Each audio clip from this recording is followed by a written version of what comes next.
तो आइए आज के क्लास में हम लोग पढ़ते हैं संस्कृत व्याकरण का अनुच्छेद लेखन पार्ट 2। जैसा कि कल से हम लोग पढ़ रहे हैं अनुच्छेद यानी कि निबंध संस्कृत में, जिसमें हम लोगों ने पहला अनुच्छेद पढ़ा था। आज हम लोग दूसरा अनुच्छेद पढ़ेंगे जिसका नाम है सदा। क्या नाम है जी? सदाचार। सदाचार मतलब होता है अच्छा व्यवहार। अच्छा व्यवहार, यह हमारा पार्ट 2 है। और इसमें चलिए हम एक एक लाइन करके इसका अर्थ समझते हैं और फिर बाद में इसको आप लोग स्क्रीनशॉट कर लेंगे या इसको नोट कर लेंगे लिख करके। तो हमारा यहाँ पे देख सकते हैं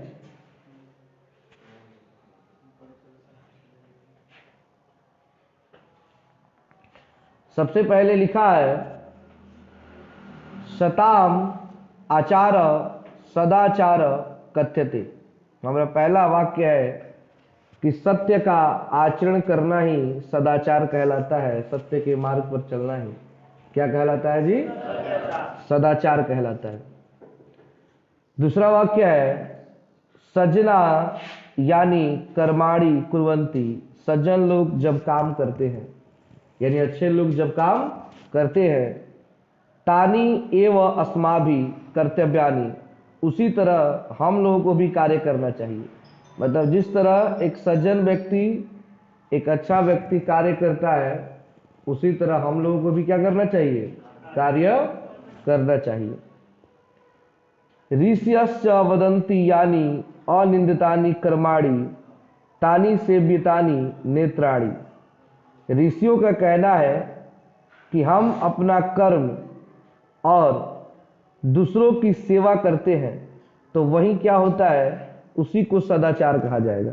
कि हम अपने कर्म को हमेशा करते रहें और जहाँ तक हो सके दूसरों की सेवा करें, सेवा भाव का विचार रखें, यही हमारा सदाचार कहलाता है। अब सेवा भाव में आपके माता पिता, फैमिली कोई भी हो सकता है, ठीक है ना। गुरु जनाम सेवा, गुरुओं की सेवा, सरलता सत्य भाषणम, जो भी बोले सत्य बोले और आसान भाषा में बोले। इंद्रिय निग्रह अद्रोह, अपने शरीर के अंगों को बस में रखें। अपने शून्यम आदि गुणा नाम गणना, इत्यादि गुणों को रखना ही सदाचार भवति, सदाचार होता है। यानी कि हम अपने गुरुजनों की सेवा करें, उनका आदर करें। सरल सत्य भाषणम, यानी आसान शब्दों में सत्य बोले। इंद्रिय निग्रह अद्रोह, और अपने शरीर के अंगों को बस में रखे। यही सब गुण कैसा कहलाता है? सदाचार कहलाता है। क्या कहलाता है? सदाचार कहलाता है। सदाचारवान जन दीर्घ सूत्र न भवति। सदाचार जो व्यक्ति होता है वो दीर्घ सूत्री नहीं होता है। यहाँ पे शब्द है दीर्घ सूत्री। दीर्घ सूत्री मतलब होता है किसी भी काम को टालना।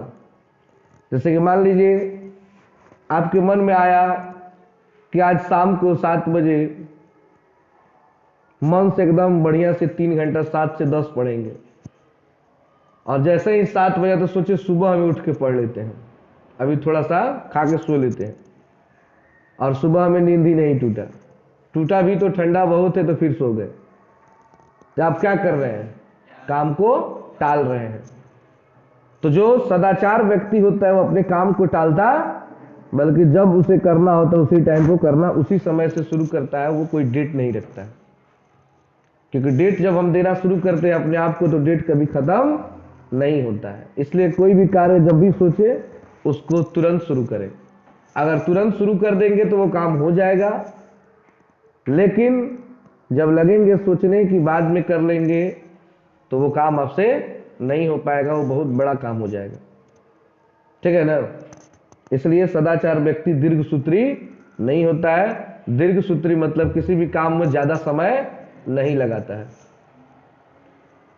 स ही अत्यंत स्वकर्म अनुष्ठानम, वह अपने शरीर के अंगों का प्रयोग अपने कार्यों में समयेन करोति, समय के साथ करता है।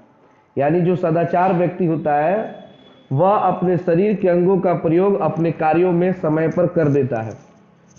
सदा मधुरम भाषणम करोति, ऐसा व्यक्ति हमेशा कैसा बोलता है जी, मधुर बोलता है, मीठा बोलता है। मतलब कहने का अर्थ है इसको बोली सुनने के बाद किसी को भी बुरा नहीं लगता है, सब उससे प्रसन्न हो जाते हैं, तो उसको कहते हैं मधुर बोली। एक होता है काव काव, समझ रहे हैं ना, कि कोई बोल दे तो गुस्सा आ जाए, दूसरा कोई उस पर क्या करने लगे, गुस्सा करने लगे, तो वो मधुर बोली नहीं, उसको कर्कश बोली बोलते हैं। क्या बोलते हैं, कर्कश। स ही न कस्मय चीतपि द्रुहिते, वह किसी दूसरे को परेशान नहीं करता है। जो सदाचार व्यक्ति होता है, जो अच्छा व्यक्ति होता है, वो किसी दूसरे को परेशान नहीं करता है।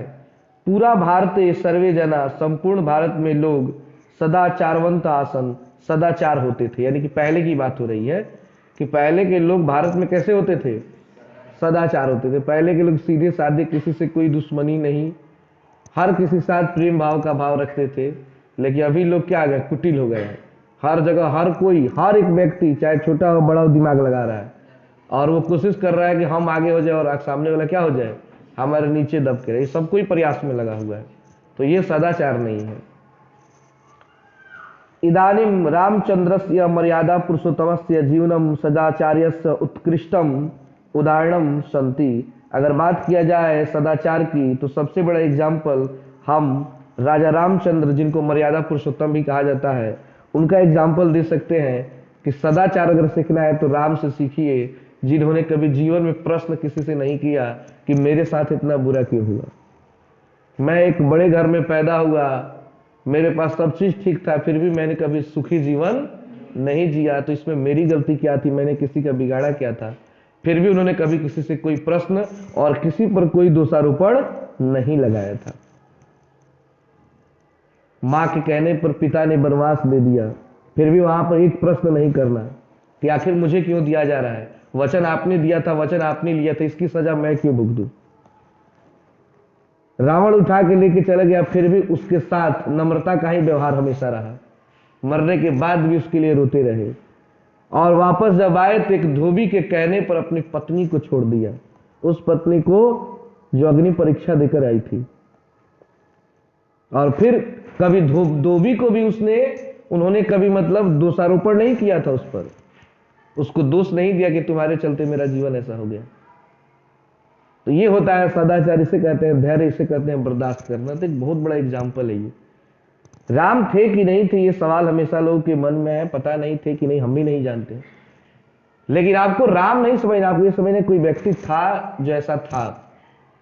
अगर हम भी कोशिश करें वैसे जीने की, तो शायद हमारी पर्सनल दुश्मनी हमसे तो किसी से नहीं हो सकती है, क्योंकि राम की दुश्मनी किसी से थी नहीं, पूरा जीवन उनसे कोई दुश्मनी नहीं कर सका।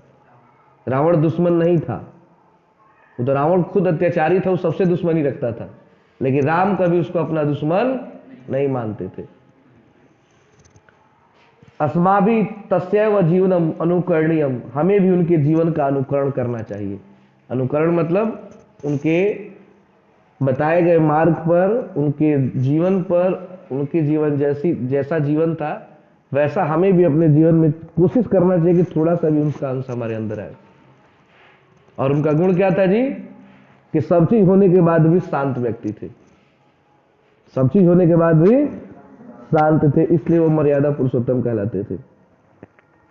कोई भी बात बोलने से पहले उन्हें यह ध्यान रखना पड़ता था कि शायद इस बात से किसी को दुख न लग जाए। तो ये था आज का हमारा टॉपिक सदाचार। तो अगर एग्जाम में आपका ये क्वेश्चन आता है, कई बार पूछा जा चुका है, और हाल फिलहाल बिहार बोर्ड के जो अध्यक्ष हैं उनका ये भी कहना है कि आप लोग ज़्यादातर जो पीछे क्वेश्चन हो चुके हैं क्वेश्चन बैंक, उसको ज़्यादा आप लोग बनाएं, ठीक है ना। तो ये कई बार पूछा गया है, तो इसको मैंने रखना काफ़ी अच्छा समझा। यहाँ पे एक श्लोक है, देख लीजिए। यथा चितम तथा वाचो, कहा जाता है जैसा चित होता है, चित मतलब मन, वैसा ही बोली निकलती है। आपके अंदर जो होगा ना, आपके मुंह से भी वैसा ही निकलता है।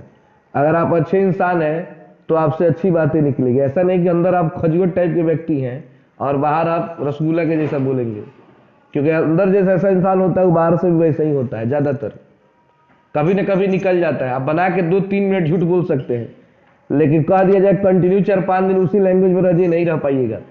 आप असलियत खोलिएगा। आप लोग बचपन में पढ़े होंगे रंगा सियार। रंगा सियार तभी तक लोग उससे डरते थे जब तक वो बोलता, लेकिन जैसे उसके ग्रुप के आदमी जब आए हुआ हुआ करने लगे तो भूल गया कि हम कुछ और थे, क्योंकि असलियत बाहर आना ही, अंदर जो है वो बाहर आएगा।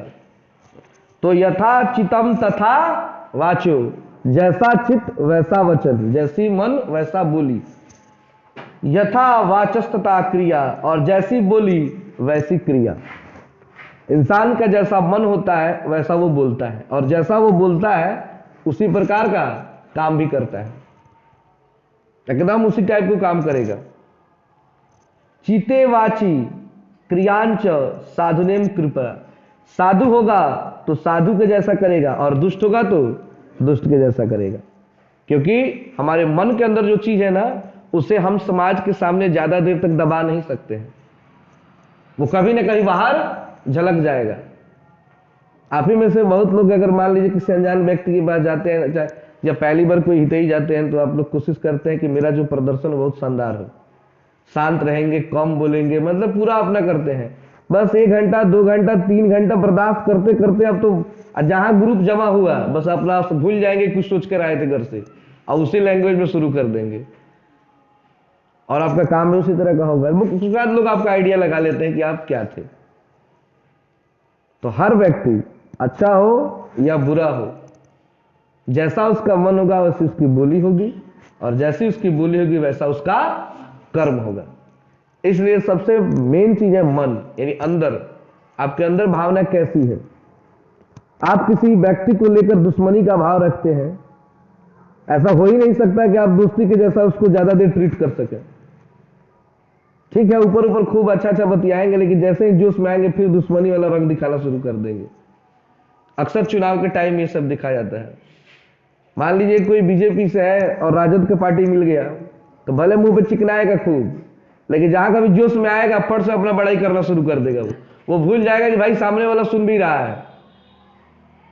हर लोगों में होता है ये। तो अंदर जो है वो ज्यादा तक छुप नहीं सकता, वो निकलेगा बाहर, एकदम निकलेगा। तो यही होता है कि मन को साफ रखें, बोली आपकी स्वयं साफ हो जाएगी, और जब बोली साफ हो जाएगी तो कर्म भी साफ हो जाएगा। तो सबसे मेन जड़ कहां पे है? मन है। मन को कंट्रोल में रखना है। सदाचार वहीं से पैदा होता है। हमने एग्जाम्पल दिया भगवान राम का, और भगवान राम के ही भाई थे लक्ष्मण जी। ऐसा नहीं थे खराब इंसान थे वो, बट उनके गुस्सा बहुत ज्यादा था। आप लोगों ने रामायण में देखा होगा, हर बात पे गुस्सा कर लेते हैं। क्यों कर लेते हैं? क्योंकि अंदर से ही गुस्सेल थे वो। तो बोली निकलेगा तो शांत तो निकलेगा नहीं, और कर्म भी वैसा ही था, हर बात में तीर धनुष निकाल लेना, फटाक से युद्ध में उतर जाना। क्योंकि मन वैसा है तो बोली है, और बोली है तो कर्म भी है। और राम के पास क्या है? मन भी शांत है, बोली भी शांत है, और लड़ाई भी बड़ा देर से करते थे। पहले सबको टाइम देते थे। रामायण आपने देखा है ना, अंगद को भेजे थे अंतिम टाइम पर भी कि जाके एक बार और पूछो कि अभी हम लड़ाई करना, सीता को वापस कर दो, हम चले जाएंगे। तब भी वो माना नहीं, तब जाकर उन्होंने युद्ध किया। तो ये थे उनके अंदर मन की बात। तो बस यही आज की क्लास में, फिर मिलते हैं कल एक नए टॉपिक के साथ। आप लोग चाहें तो इसका यहाँ पे हिंदी में मैंने लिख दिया, अनुवाद कर दिया है, आप उसको नोट कर सकते हैं, ठीक है ना। जो भी आपने पढ़ा है आपको अपने समझने के लिए मैंने हिंदी में यहाँ पे लिख दिया है, उसको आप नोट कर सकते हैं। तो फिर मिलते हैं कल एक नए टॉपिक के साथ।